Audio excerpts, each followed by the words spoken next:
আসসালামু আলাইকুম এভরিওয়ান, সবাই কেমন আছেন? আশা করি সবাই ভালো আছেন। আমরাও আপনাদের দোয়া ভালোবাসা আছি মোটামুটি ভালো। তাও চলে আসলাম আরও একটা নতুন ভিডিও নিয়ে। আমাদের বাড়ির মধ্যে কীরকম পানি হয়েছে তা আপনাদের মাঝে শেয়ার করব বলে চলে আসলাম। দেখেন আমাদের বাড়ির রাস্তাটা পুরো পানিতে ভরে গেছে, একটু হাঁটা যায় না পানির জন্য। আজকে 2 মাস থেকে এরকম পানি, আমরা কেউ ঘর থেকে মেয়েরা তেমন একটা বাইর হতে পারি না, তো হচ্ছে পুরুষরা একটু বাইর হতে পারে, নৌকা দিয়ে চলাচল করে।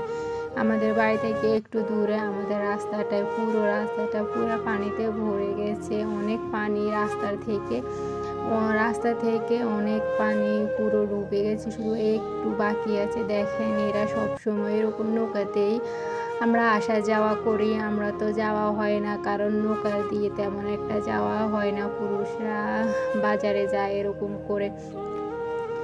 এই 2 বছরে এরকম সমস্যা বন্যাতে। এবছর তো একটু কমে আছে, গেছে বছর আমাদের পুরো বাড়িতে পুরো পানিতে ভরে গেছে। এবছর তো একটু কমে আছে, পুরো রাস্তা ভরে গেছে পানিতে। অনেক কষ্ট হয় আমাদের চলাচল করার জন্য। তারপর ওই নৌকা দিয়ে যতটুকু সম্ভব করা যায়। দেখেন এরকমভাবে সবাই আসা যাওয়া করে। তা আমরা কেমন করে চলাচল করে রাস্তা থেকেও আমরা নৌকা দিয়ে চলাচল করতে হয়, কারণ পানি এর জন্য। দেখেন আমাদের রাস্তা থেকে অনেক দূরে, আমাদের বাড়ি থেকে অনেক দূরে আমাদের রাস্তাটা। আমার বাড়িটা নৌকা দিয়ে এখন আসতেছে, তাই আমি আপনাদের মাঝে শেয়ার করতেছি আমরা কেমন করে চলাচল করি। এই পানির মধ্যে দিয়ে পাস করতে হয় আমাদের। কোনো একটু সমস্যা হলেও যেন তাড়াতাড়ি করে কোথাও যাব, তা সম্ভব হয় না আমাদের। 2 মাস ধরে পানির জন্য আমরা অনেক কষ্টে আছি। কবে যে পানিগুলো যাবে, তারপর আগের মতো এরকম চলাচল করা যাবে রাস্তা দিয়ে। দেখেন আমাদের বাড়ির সাইড থেকেও পানি উপরে অনেক হয়ে গেছে। দেখেন আমাদের বাড়িটা চারিদিকে পানি আর পানি, বলাই যায় না। চারিদিকে আমাদের বাড়ি ডোগের মাঝখানে, তো এই কারণে কিন্তু রাস্তা আছে। পানি হওয়ার কারণে সব রাস্তাগুলো ডুবে গেছে। এটা হলো আমাদের বাড়ির সামনে। এটা দেখি এখানে একটা হাঁস জালের মধ্যে আটকে গেছে। সবারই কষ্ট হয় এরকম পানি হলে, বৃষ্টি হলে চলাচল করতে।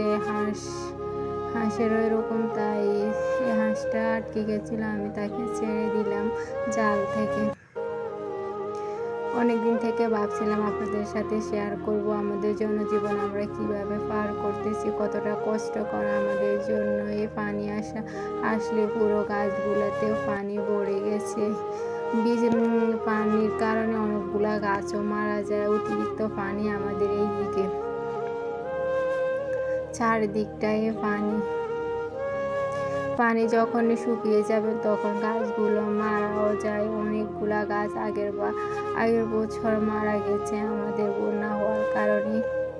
দেখেন চারিদিকে পানি আর পানি।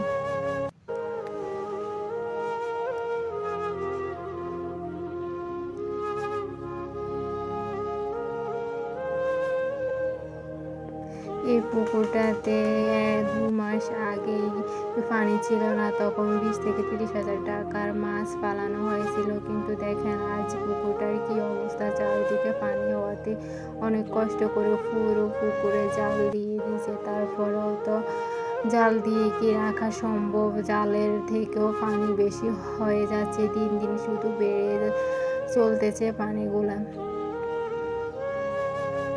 তারপর আমি চলে আসলাম আমাদের গাছ থেকে। দেখে অনেকগুলো পেয়ারা পড়ছিল, তাই আমি কি একটা লাঠি দিয়ে পেয়ারাগুলো পাড়ারও চেষ্টা করছে। গাছে পেয়ারাগুলো পেকে গেছে, 2-1টা পড়েছিল, তাই আমি আরগুলো কিছু পেয়ারা পেড়ে নিলাম। বৃষ্টির দিনে কী করবো বলে ঘরে বসে ভালো লাগতেছে না, তাই পেয়ারাগুলো পেড়ে নিলাম অনেকগুলো। দেখেন পেয়ারাগুলো অনেক সুন্দর সবুজ সবুজ সবগুলা পেয়ারা আমি এরকম করে তুলে নিতেছি। দেখে অনেক সুন্দর সবুজ, গাছ থেকে পেড়ে খাওয়ার মজাটাই আলাদা। একা করে বসে কী করবো, তাই পেয়ারাগুলো পেড়িয়ে আনলাম। দেখেন আপনাদেরকে দেখাইতেছি আমাদের গাছের পেয়ারাগুলো অনেক সবুজ সবুজ হয়ে গেছে, পেকে আসছে কিছুটা। তাই আমি কিছু পেয়ারা পেড়ে নিলাম। এখন লবণ দিয়ে কী করে খাবো তা আপনাদের মাঝে শেয়ার করতে চলেছি। যদি আমাদের এই বাড়ির পানি এই ব্লগটি আপনাদের ভালো লাগে থাকে তাহলে অবশ্যই লাইক, কমেন্ট, শেয়ার, সাবস্ক্রাইব করে আমার পাশে থাকবেন। আমাদের জনজীবন কীভাবে কাটে তা আপনাদের মাঝে আমরা শেয়ার করলাম। কতটা কষ্ট হয় আমাদের চলাচল করতে তা আপনাদের মাঝে শেয়ার করে তুলে ধরলাম। কীভাবে আমরা এই 2 মাস থেকে এই পানির মধ্যে বসবাস করি। প্রতিবারে এই 2 বছরে এরকম হয়, পানি আসলে চারদিক পানি হয়ে যায়। বাড়ি থেকে বাইর হওয়া আমাদের পক্ষে সম্ভব হয়ে ওঠে না, বিশেষ করে মেয়েদের হয়ে ওঠে না। পুরুষরা তো নৌকা দিয়ে চলাচল করতে। যদি